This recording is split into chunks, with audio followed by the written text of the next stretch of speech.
Shalom and welcome once again to Elders of GMS, giving all praises to Yahweh Ba'Shem Yahweh Shai.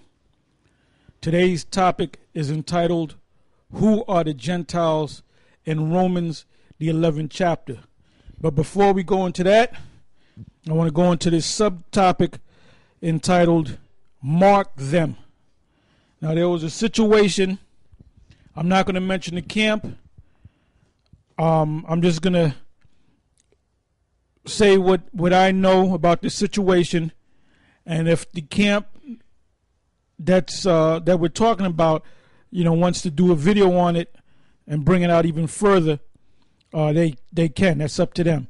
Anyway, there was a situation, as you know, guys come into this truth, men come into this truth, and men either get kicked out or they fall out, whatever the case may be. Well, this is a situation with a man that is outside of the circle of GMS, so to speak, for whatever reason. Now, this particular person been in the truth for a number of years. I can go far back as the very beginning when we started going on YouTube. So you figure that this particular person been in this thing for maybe 3 years, maybe a little more, maybe a little less, about 3 years, I would say, maybe more.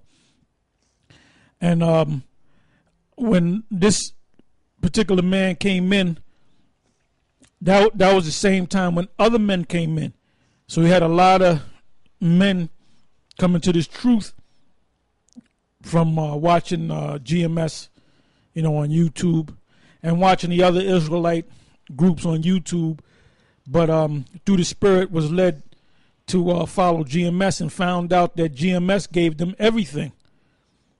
Broke down the Hebrew, broke down the scriptures, broke down all kind of topics. If they had any questions concerning something in the scriptures, it was answered one way or another. They might have had a question, and maybe that week they saw a show and it answered their question. So that's why a lot of men came to or clung to GMS and have said out of their own mouths that GMS have to be men of the Lord, men of the Most High. Then they went to the next stage in building up their spiritual confidence and going out on the highways and byways throughout all the different states and outside of the United States. Well, anyway, like I said, this man is no longer within the circle of GMS, whether he was kicked out or whether he left or whatever the situation may be.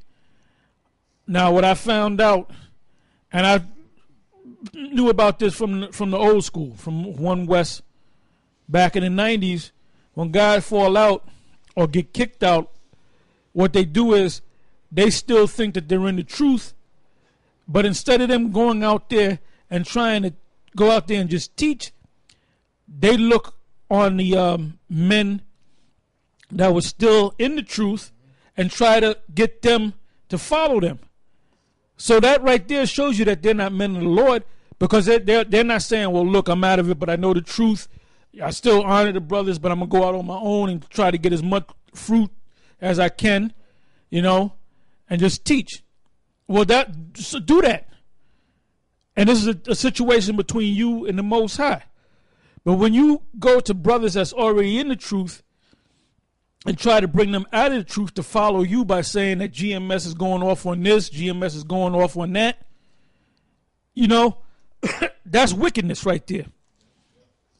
Well, anyway, there's another brother that I guess they run into each other. Different brothers run into each other, whatever state it might be. You're going to run into the man that fell off or whatever. Now, there was this other brother, from what I heard, he been in the truth for about as long as this brother that we're talking about. And I guess they talk to each other and say shalom. Now, a man that's outside the circle of GMS, basically you're not supposed to have anything to do with him. Now, you can be cordial with him. You see him, you say shalom, how you doing, how's the wife, how's the family, and leave it at that. If the dude ain't right in the spirit, man, you know, you play it low key. But you don't get and conversate with the guy and let the guy show you scriptures and mess your head up. Now, the guy that got his head messed up, there's no excuse for that. That only proves one thing. The guy that got his head messed up by this guy that's outside the circle of GMS was never rooted. See, you got a lot of actors out there. You got a lot of guys that'll grow a beard. They'll put fringes on the garment. They'll go out there and they'll quote scriptures. But really, this is not in their head like it's supposed to be in their head. All right, you got something, Mark? All right, go ahead. This is the book of 2 John, chapter 1, verse 9. Whosoever transgresseth and abideth not in the doctrine of Yahushai hath not the Most High. He that abideth in the doctrine of Yahushai, he hath both the Father and the Son. If there come any unto you, and bring not this doctrine, receive him not into your house, neither bid him Godspeed. For he that biddeth him Godspeed is partaker of his evil deeds. Having many things to write unto you, I would not write with paper and ink, but I trust to come unto you and speak face to face, that our joy may be full. Yeah, so now the face-to-face part is we got the internet now. Back then, they didn't have the internet. They didn't have TV sets. They had letters that they sent back and forth to each other, and they actually physically saw brothers out there. But now we got the internet. So now we can see you face to face when we put up these shows. All right? Is there more to that? Go ahead. It said, if there come any unto you and bring not this doctrine, receive him not into your house, neither bid him Godspeed.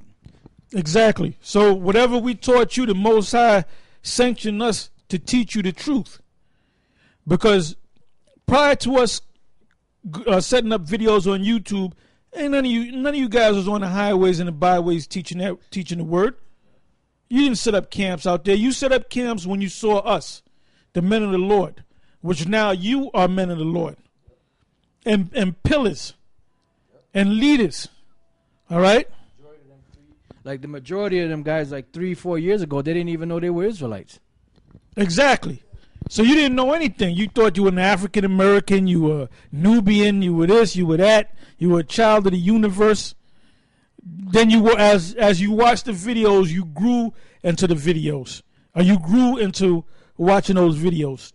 Then you received the confidence, and I remember brothers used to send emails to each other or comments and say, "How many of you brothers live in Florida? Hook me up. You know, we got to go out and speak. How many brothers out there live in L.A.? That's, you know, I live in L.A. Is there any brothers we should get together? How many brothers live in Toronto, Texas, whatever the case may be, the Carolinas?" So you guys that came together, for the most part, most of y'all didn't even know each other. Yeah. And then you got to know each other. All right? That's how this truth works. Then your old friends, you leave your old friends of the world. Then you give me 1 Peter's, I believe it's 1 Peter's the 4th chapter, and start from the top. Because when you come into this thing, you have new friends. Your friends are the brothers that you work with. You don't go out on the highways and the byways and teach the word. Then you get with Skeeter and them to go clubbing. All right? Go ahead. 1 Peter chapter 4, verse 1. For as much then as Yahushua hath suffered for us in the flesh, arm yourselves likewise with the same mind. For he that hath suffered in the flesh has ceased from sin, that he no longer should live the rest of his time in the flesh to the lust of men, but to the will of the Most High. What's the will of the Most High? Exactly what we're doing. Going out there on the highways and the byways, cursing this devil out, teaching Jake that they're Israel, teaching men that have come into this that want to learn more, to learn more. Go ahead. It says, for the time past of our life may suffice us to have wrought the will of the Gentiles, when we walked in lasciviousness, lusts. And who are the Gentiles? You are the Gentiles. The Jakes that you hung out with and clubbed with and went fishing with or played ball with. Those are the Gentiles, man.